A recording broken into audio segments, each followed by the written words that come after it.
These are the headlines for the fourth quarter of 1799, brought to you by Joshua Provan.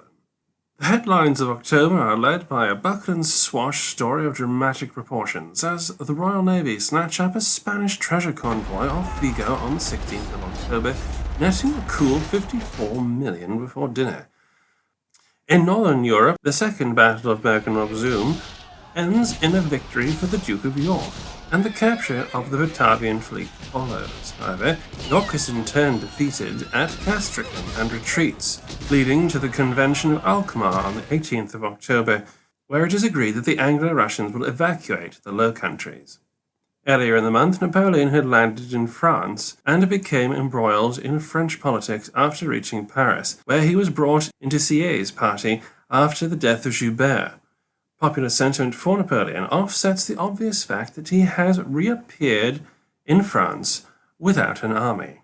In November, Tsar Paul withdraws from the coalition, and the Austrians recapture most of northern Italy, which of course had been lost to Napoleon in the First Italian campaign. It is in this month the famous coup de Brumaire occurs, unexpectedly catapulting Napoleon into a leadership position in the new French government. Elsewhere in politics, after the death of Pope Pius VI, the papal conclave convened at the San Giorgio Monastery in Venice on the last day of the month to elect a new pontiff.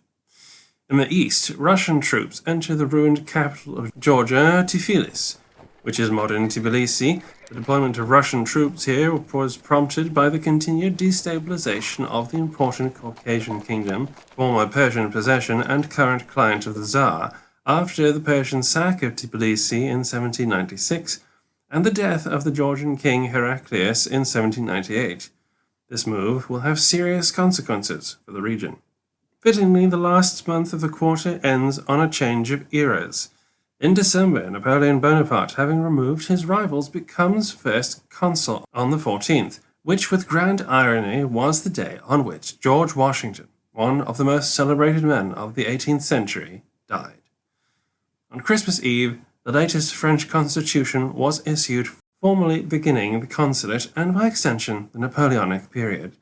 However, the legislation is controversial on a few points, one of which is the removal of colonial representation in the national legislature. These have been the main headlines for the fourth quarter of 1799.